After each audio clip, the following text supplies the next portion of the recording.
All right, 2 days ago, July 11th, 2026, a new law quietly took effect in this country. And I will be straight with you, the overwhelming majority of people have absolutely no clue it happened. Now, typically, when a major housing bill gets passed, you catch wind of it through news coverage. The headlines zero in on mortgage rate developments, the builder industry angle, the things financial markets pay attention to, and the portions that genuinely affect everyday people, particularly older Americans, those portions get buried somewhere near the bottom or skipped over completely. Not this time, because tucked inside this new law are provisions that I genuinely believe could shift your circumstances in meaningful ways. I'm talking about funding for home repairs, the kind you never have to repay, new possibilities if you are looking to downsize and cannot locate the right option, stronger protections if you happen to be renting, support for people living in rural areas where a real housing shortage exists right now, new pathways to access lower-cost mortgages, and something that is going to matter quite a bit to your children and grandchildren when the time comes for them to purchase a home. 6 distinct things, and I'm going to take you through every one of them in straightforward language. No complicated terminology, no confusion whatsoever. Here is the part that really gets to me though. Research shows that 75% of adults aged 50 and above say they want to remain in their current home as they grow older. 75%. And yet millions of those very same people feel completely stuck. Stuck because their home needs work they simply cannot afford, or because there is nowhere suitable to move to, or because rent keeps climbing while the social security payment stays essentially flat. This bill was constructed with exactly those people in mind, people like you and people you care about. So stay with me because the most significant parts of this conversation are still ahead and you genuinely do not want to miss them. Let me cover the fundamentals first because you deserve to know precisely what we are dealing with. The bill carries the designation H.R. 6644. Its formal title is the 21st Century Road to Housing Act. It became law on July 11th, just 2 days ago. President Trump declined to sign it due to a political dispute with Congress. But that ultimately made no difference because this bill passed by such a wide margin that it became law regardless. How wide of a margin? In the Senate, it cleared 85-5. In the House, it passed 358-32. You would be hard-pressed to identify another bipartisan piece of legislation in recent years that commanded that level of support. Virtually no one in Congress voted against it, because the problem it is attempting to solve, the housing crisis, is so visible and so serious that opposing it was nearly impossible to defend. Here is the scope of the problem this bill is working to address. The White House's own economic advisors estimate the country faces a shortage of roughly 10 million homes. 10 million. That is the reason prices have gone through the ceiling. That is the reason renting has become so costly. That is the reason first-time buyers cannot break into the market. And it is the reason seniors who wish to sell a larger home and move into something smaller cannot find anything worth moving to. And here is a number I want you to hold on to. More than 12.4 million households headed by someone aged 65 or older, SAMI, that represents 34% of all older households, spend more than 30% of their monthly income on housing. Housing professionals refer to that condition as cost-burdened. 1 in 3 older American households is cost-burdened at this very moment. That is the population this bill was written for. Now, before we get into the details, here is something I want you to know. And this actually caught me off guard when I read through the complete text of this legislation. There are elements of this bill that I do not believe are receiving nearly enough attention. And one of them, coming up shortly, is going to be highly relevant to you if you own your home. But first, let us discuss the piece I believe will carry the most weight for seniors who simply want to remain right where they are. Here is something I find genuinely encouraging, and I want to explain exactly why. One of the central provisions in this new law is what is being referred to as the Whole Home Repairs Pilot Program. This is a federally funded initiative designed to help lower-income homeowners, seniors in particular, cover the cost of repairs that make it possible to safely continue living in their homes. What kind of repairs specifically? Let me be precise about this because the details matter. We are talking about grab bars installed in bathrooms, ramps built where steps currently exist, doorways widened to accommodate wheelchairs or walkers, weatherization work such as added insulation, and ceiling drafts that drive up energy costs, removal of health threats like lead paint or mould, and substantial structural work. Roofing, electrical systems, heating. The type of repairs that, if neglected, turn into emergencies. These are not decorative upgrades. These are the repairs that determine whether someone can safely continue living in their own home or whether they end up in a hospital or care facility before they are ready for that transition. The programme is structured as a grant, meaning funds you do not have to repay, available to qualifying homeowners. It targets low-income households, and eligibility will be determined by income thresholds tied to the median income in your particular area. The programme is in the process of rolling out, so certain specific dollar figures and application procedures are still being finalised at the state and local level. But the larger point is this: the federal government is committing real dollars to the idea that seniors who wish to age in place deserve meaningful support to do so with safety. This is not a vague declaration of intent. It is funded, it is law, and it is moving forward. 75% of older adults say they want to remain at home as they grow older. This programme is one of the most direct and concrete responses to that desire that I have ever seen included in a major housing bill. And here is what I want you to do with that information. Begin watching for announcements from your local area agency on ageing and your state's housing finance agency. Those are the organisations that will be administering these programmes at the local level, and they will be the first to publicise when applications open and what the qualifying criteria look like. Now, let us say you have given it real thought and you actually do not want to remain in your current home. You want to scale down. Perhaps your children moved away years ago. Perhaps you no longer need 4 bedrooms. Perhaps you simply want something smaller and more manageable. If that describes your situation, the next portion of this bill is going to feel like someone actually paid attention. One of the most consistent frustrations I encounter, and I hear this repeatedly, goes something like this. I am ready to downsize. I want a smaller place, but there is simply nothing available out there. And that is not an overstatement. In most parts of this country, the housing inventory for smaller, more affordable homes is genuinely thin. There are not enough of them. And there are several specific reasons for that, which this bill actively works to address. The law creates incentives for building accessory dwelling units. Those are the smaller secondary units that can be added to an existing property, sometimes called in-law suites or backyard cottages. It supports the construction of duplexes, townhouses, and the conversion of vacant buildings into residential housing. And here is an important one. It modernises and broadens support for manufactured homes and modular homes. Let me spend a moment on that last point because I believe it is undervalued. Manufactured homes, what many people still refer to as mobile homes, have changed dramatically over the past 20 or so years.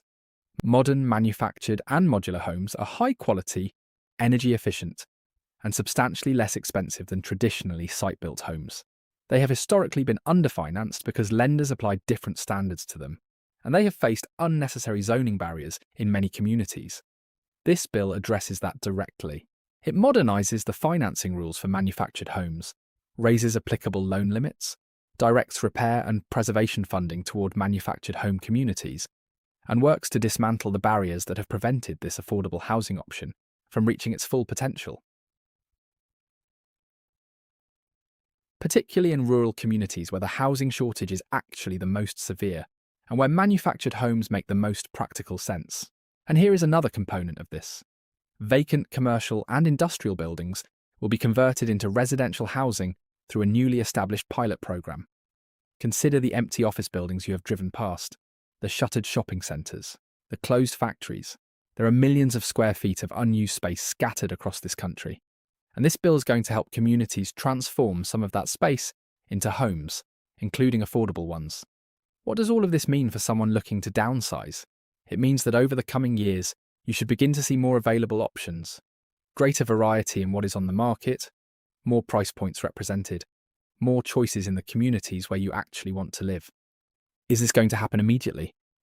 No, but the trajectory is clear and the funding is in place. Now, speaking of resources, I want to walk you through something in this bill that is going to mean a great deal to people who are currently renting. And there is one particular element of this that I believe has been long overdue. Here is a reality that does not receive nearly enough attention. Many seniors rent, and renting on a fixed income in the current market is genuinely challenging. Rents have climbed sharply in nearly every corner of the country, and the people most harmed by that trend are those on fixed incomes. People whose monthly Social Security payment remains essentially unchanged, while their rent goes up by $200 every year. That gap compounds quickly. This bill addresses renters through 3 specific measures I want to walk you through. First, it expands the Housing Choice Voucher Program, the program most people recognise as Section 82R, by raising the rental assistance demonstration cap by 100,000 units.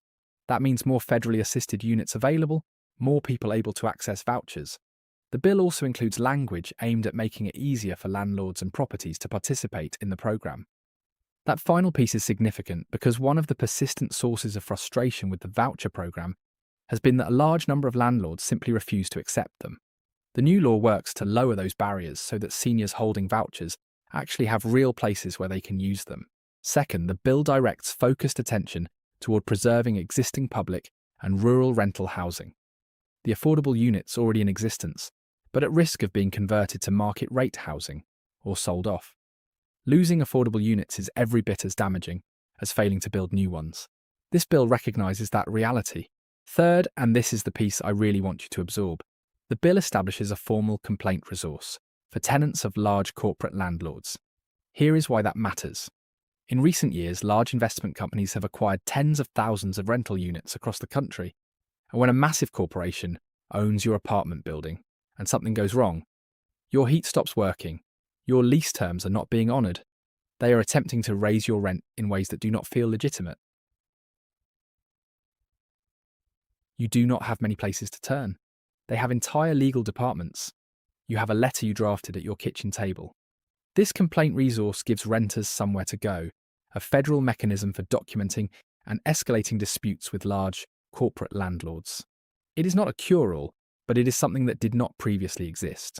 And it acknowledges that the power imbalance between a billion-dollar landlord and a 70-year-old retiree living on a fixed income is a genuine problem that deserves to be addressed. Now, I want to shift direction a bit, because up to this point, we have been focused on what this bill does for people who are staying in their homes or renting. But there is something in this bill that carries major significance for people who have owned their home for a substantial period of time. And it is also going to matter for your kids and your grandkids, and I think it might genuinely surprise you. This next piece addresses something that has been generating widespread frustration for quite some time, and this bill takes a direct swing at it. You have likely heard, or personally observed, that large companies, investment firms, and institutional money have been purchasing single-family homes in massive quantities, not to live in them, to rent them out, to control available inventory, to push prices upward. And it has been effective. One significant reason home prices have escalated so rapidly is not solely the shortage of new construction. It is that a substantial portion of available homes are being scooped up by institutional investors before ordinary buyers ever have a chance to make an offer. Here is how this bill responds to that.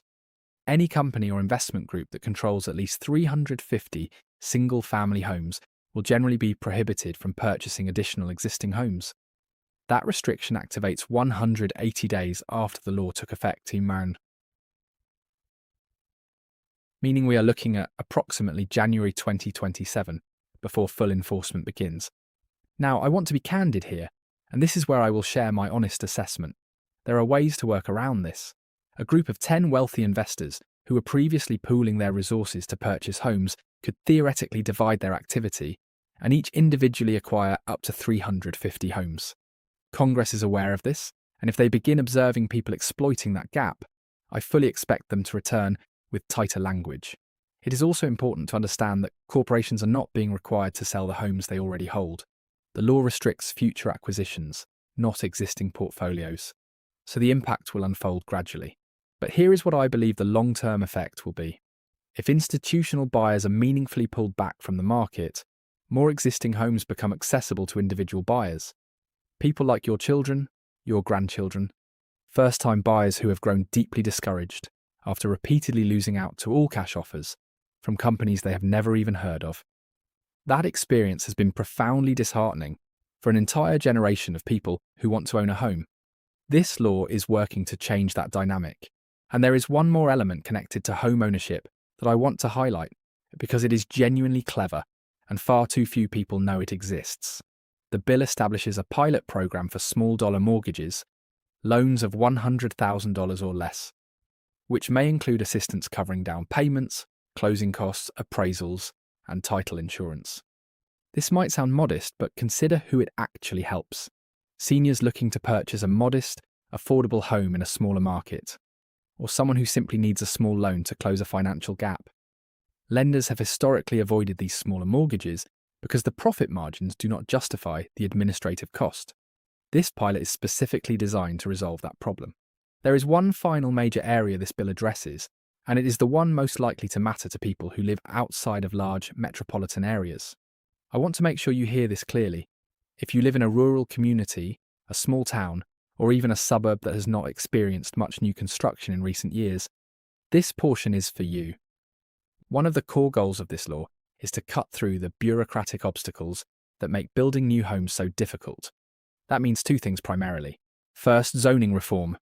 HUD, the Department of Housing and Urban Development, is now required to publish guidelines and best practices to help states and local governments update their zoning frameworks.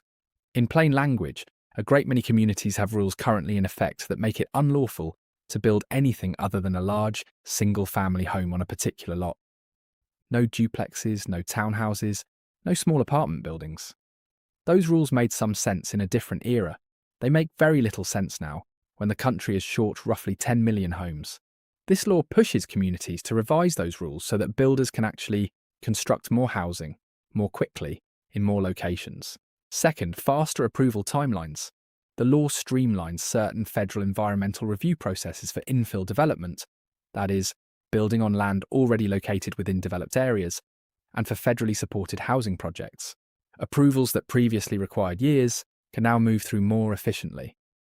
That directly reduces construction costs, which ultimately translates into more affordable homes for both buyers and renters.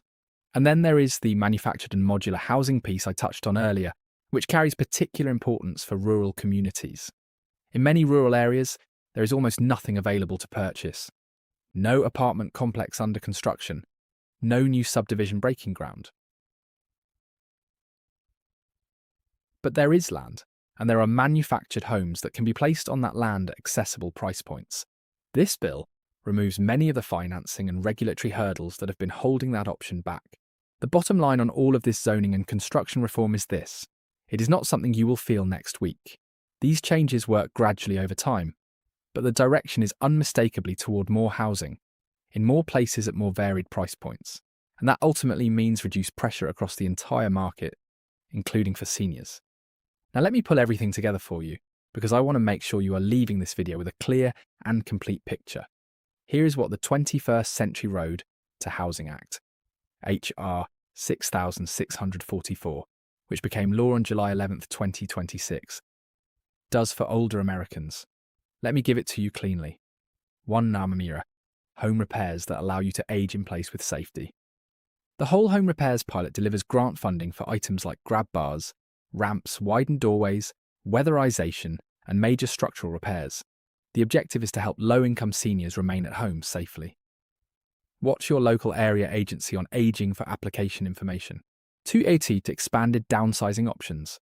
The law promotes construction of accessory dwelling units, duplexes, townhouses, and manufactured homes, along with conversion of vacant commercial buildings into residential housing.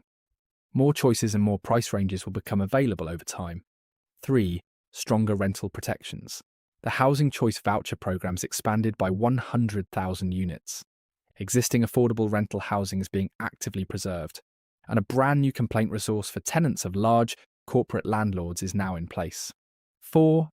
Protecting rural communities. Manufactured and modular housing receives strengthened financing and regulatory support, directly benefiting rural areas where the housing shortage is most severe. 5. Limiting Wall Street's role in your neighborhood. Companies controlling 350 or more single-family homes face purchase restrictions, beginning 180 days from the law's enactment. More homes will become available for individual buyers, including your children and grandchildren. 6. Reducing red tape. Zoning reform guidelines, accelerated approval processes, and small dollar mortgage pilot programs lay the groundwork for more homes being built faster for the people who actually need them. Now here is what I want to leave you with, and I genuinely mean this. This bill is not without its flaws. I said it before and I will say it again.